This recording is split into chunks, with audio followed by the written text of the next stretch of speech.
اعوذ بالله من الشیطان الرجیم بسم الله الرحمن الرحیم. زه اکثر دا خبر اورم چې خلک وایي چې زموږ نبی الله پاک لیدلی دی کنه کله چې معراج کله واقع وشوه نو په هغې موقع باندې اکثر ډېر خلک دا وایي چې زموږ نبی الله لیدلی دی کنه.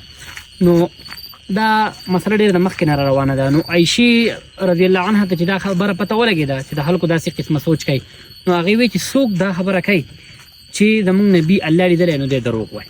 ټیک شو. او دقه شانتې بیا یو تابعي ابوذر غفاري ته ووایي چې زه د نبي په وخت کې وی که نه ما به دا تپوس خامخا کړی و چې آیا تا الله لیدلی دی تا د الله سره ملاقات کړی دی که نه. ابوذر رضی الله تعالی عنه څه وي چې ما تپوس کړی دی که نه. ابوذر ته تپوس وکړو چې آیا تا الله لیدلی دی زموږ نبي ورته چې نه. کله چې سدرة المنتهی ته زموږ نبي ورسېدو هغه وایي چې مکمل نور ومهې ته نور په وجه باندې ما الله نشو لیدلی. زموږ نبي دا هم فرمایلي وکړو دا نور چېرته نماز نه لري شي د الله او د مخلوق په منځ کې چې دا نور دی نو دا ټول محدود او تباه او برباد شي. زموږ سره دا کیپیبلیټي دا زموږ صلاحیت شته نه چې موږ الله وینو. دقه شان د فرشتو هم چېرته الله نه دی لیدلی. ټیک شو. نه مخلوقات کې چا لیدلی نه فرشتو الله لیدلی دی. او انشاءالله تعالی چې موږ کله جنت ته لاړ شو الله موږ ته بیا خپل ملاقات نصیب کوي. او دغه شانتې زموږ نبي صرف په خوب کې د الله دیدار کړی دی.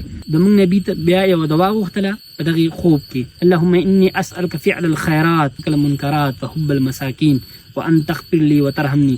دا پوره اوږده دعا ده انشاءالله تاسو ته به دا اندازه وښیم. خو د خبرې مقصد مې دا دی چې هېچا هم الله پاک لیدلی نه دی. دا زموږ دپاره دا پاسبل نه ده. دا اعزاز صرف زموږ نبي ته حاصل و چې الله پاک یې لیدلی دی. او زموږ د خوب هېڅ ګرنټي هم نشته چې دا صحیح دی که غلط دی. دغه شانتې زموږ د نبي باره کې هم ډېر غلط خبرې مشهورې دي.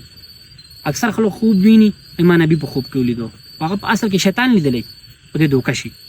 دې باره کې زموږ نبي ویلي دي چې زموږ د نبي د مرګ نه پس مبشرات خوبونه چې کوم دی که نه نبوت 40مه عیسه ده او زما په شکل کې شیطان نشي راتلی. زموږ نبي دا ویلي چې زما په شکل کې شیطان نشي راتلی. دا یې نه دي ویلي چې زما په نوم باندې شیطان نشي راتلی. نو اوس نن سبا موږ ته د نبي د شکل پته نشته د نبي شکل څنګه دی. نو که شیطان راشي نو موږ ته به څنګه پته لګي چې آیا دا نبي و که نه شیطان و. نو داسې قسمه د شیطان د وسوسو نه د شیطان د اټیکونو نه ځان وساتئ. او چې کوم یا پورې زموږ د نبي د شکل موږ ته پته نه لګېدلي نو هغې حدیث باندې هغه زموږ دپاره یو قسم د حجت نه دی. خو ځکه چې د کوم یا پورې زموږ ته د خپل نبي د شکل پته لګېدلي نه وي نو موږ ته د خپل نبي د شکل پته نشته نو د هېڅ چا په خبره باندې هم عمل مه کوئ چې څوک وایي چې ما نبي په خوب کې لیدلی دی. ټیک شو. نو زموږ نبي ویلو هغې ته صحابو ته د هغې پیدا رسېدلې ده ځکه چې صحابو به اکثر نبي په خوب کې ولیدو نو هغې ته به وي چې دا خبره صحیح ده دا خبره غلطه ده. نو هغه د صحابو دپاره خبره صحیح وه ځکه چې هغې زموږ نبي لیدلی و. خو زموږ دپاره دا خبره نه ده صحیح ځکه چې زموږ د نبي شکل اوس موږ ته پته نشته. ټیک شو. نور دا حدیث شته چې زموږ نبي په شکل کې شیطان نشي راتلی. خو دا خبره خو پته نشته که نه چې زموږ د نبي په نوم باندې نشي راتلی محمد نوم باندې راتلی شي خو زموږ د نبي په شکل کې نشي راتلی. دا خبره سره یاد وساتئ او په دې خبرو باندې دوکه کېږئ مه. څوک چې وایي موږ نبي په خوب کې ولیدو اکثر داسې منګړت قسم خوبونه خلک بیانوي چې په هغې کې زموږ د نبي مطلب یو قسم له ګستاخي هم خلک کوي. داسې قسم خوبونه خلک بیانوي او خلک پې یقین هم کوي. نو داسې قسم شیانو نه ځان وساتئ. ټیک ده. او څوک ته خبره کوي نو دلیل تپوس کوئ په خبره باندې ځان پوه کوئ او د هر چا نه دلیل غواړئ. څوک دلیل نه درکوي د هغې په خبره باندې عمل مه کوئ او په دین کې سټرګل کوئ انشاءالله تعالی تاسو به علم حاصل کوئ. ما علینا الا البلاغ المبین. جزاکم الله خیرا.